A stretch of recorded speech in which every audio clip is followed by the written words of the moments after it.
Have you noticed lately that tension all around the world seems to be increasing in a way that you can almost feel in your bones? That uneasy pressure, that lingering thought that something terrible might be just around the corner. It's not only in your head. You're not alone in sensing it.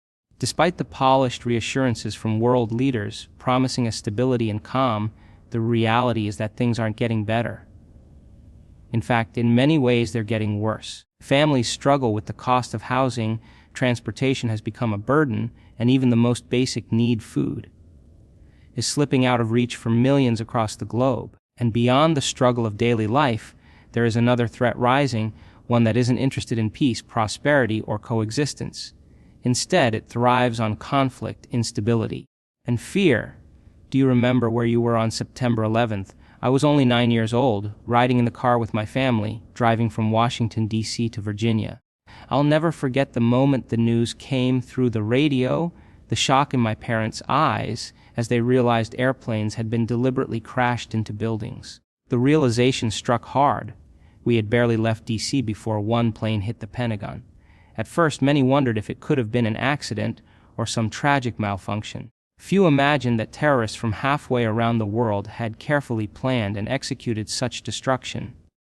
That day reminded us that the world is shrinking. Oceans no longer protect America as they once did. The safety we took for granted was shattered. For a brief moment, we were awake, aware, and united in grief and determination.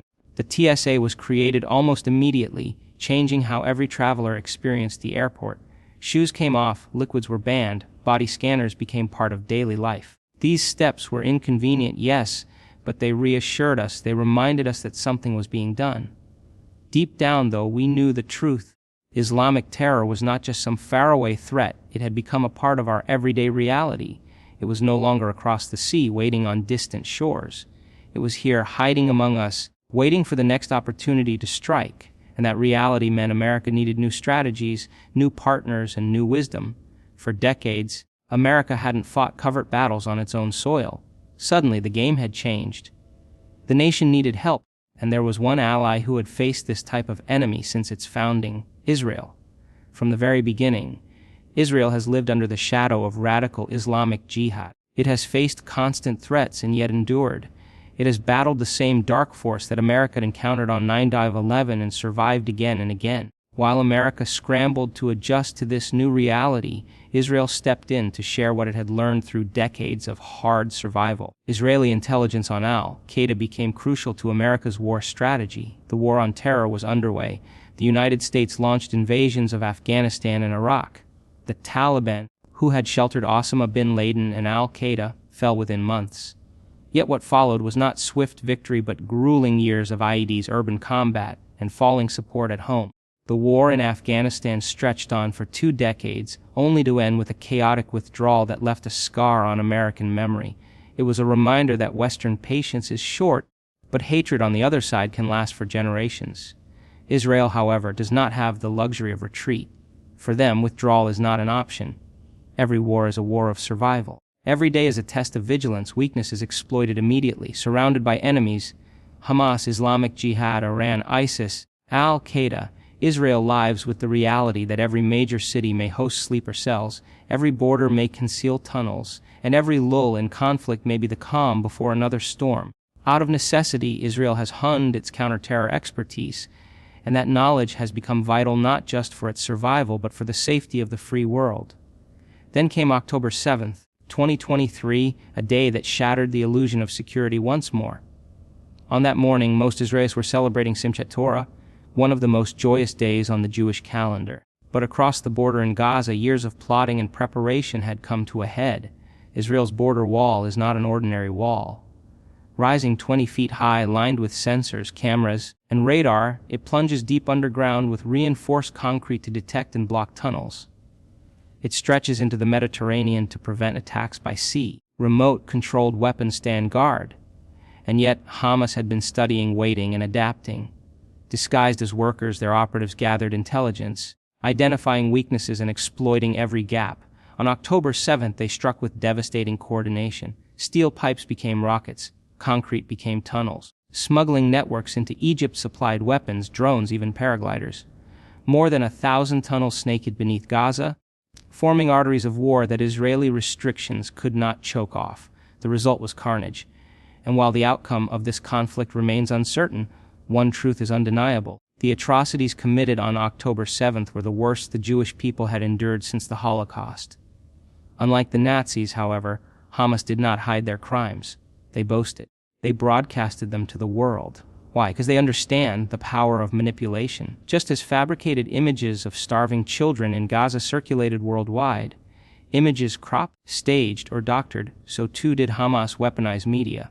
They flaunted their hostages, parading Jews humiliated and broken, echoing the horrors of the Holocaust while knowing much of the world would either look away or, worse, blame the victims. Some argued openly that the Jews deserved it, dragged from their homes and thrown into tunnels built with humanitarian aid. To make matters worse, countries like Canada, Britain, Australia, and France began calling for a Palestinian state that included Gaza and the pre-1967 territories. Strategic highlands that could rain down fire on Israel's cities were put on the negotiating table. Even the Temple Mount, Judaism's holiest site, was up for discussion. It is chilling to reflect on how history repeats itself. In World War II, nations like Canada and Australia sacrificed tens of thousands of young men. Britain lost nearly 500,000. France lost 90,000 before surrendering, and under Nazi occupation, its deep-seated antisemitism resurfaced, producing laws that stripped Jews of rights and corralled them into camps of misery. And now, once again in the modern era, countries like France display cracks of moral decay. Canada, Australia, and Britain face similar crises of identity and values. Democracy itself is twisting under corruption, self-interest, and manipulation. Isaiah's warning echoes across centuries. Rulers who are rebels, partners with thieves, lovers of bribes, indifferent to the vulnerable. King Solomon's words pierce through, "By justice a king gives stability, but greed tears nations apart." One of Hamas's strongest allies is Qatar, funneling billions into Western education and infrastructure, quietly shaping culture and influence. The Qatari royal family now owns more private land in Britain than the British royal family itself. The world is shifting. London and New York, the engines of global finance, may soon both have Muslim mayors. Immigration continues at an overwhelming pace. Under Obama, the cracks began to show, but now the shift is undeniable. Horrors loom on the horizon. Yet in the same breath, there is opportunity for extraordinary days ahead. The choice is clear. Will we retreat into fear, allowing darkness to smother us as France did in World War II? Or will we stand, endure, and hold the line? For Christians, the Bible has already told us the cost. Hatred and persecution will rise. Many will fall away. But those who endure will be saved. Just as Joseph prepared Egypt for famine, this is our time of preparation. It is the time to anchor your faith, to understand why you believe, to root yourself in conviction that cannot be shaken. And there is more you can do. Visiting Israel, walking the land of the Bible, transforms faith. On our trips, we don't just visit tourist sites. We go to Shiloh, where the tabernacle stood for 369 years. We stand on Mount Moriah, where God gave Abraham the promise of an everlasting covenant. We visit the resting places of Abraham, Isaac, and Jacob. These sites are not just history. They are living testimonies of faith, and they are under threat if Palestinians gain statehood. This is why now, more than ever, it matters that people stand, speak, and act. The world is changing at breakneck speed, but you have the power to decide how you will respond. You can retreat in silence, or you can rise and be counted among those who refuse to bow to fear. Days ahead will be challenging. No one denies that. But within those days lies the possibility of courage, endurance, and victory.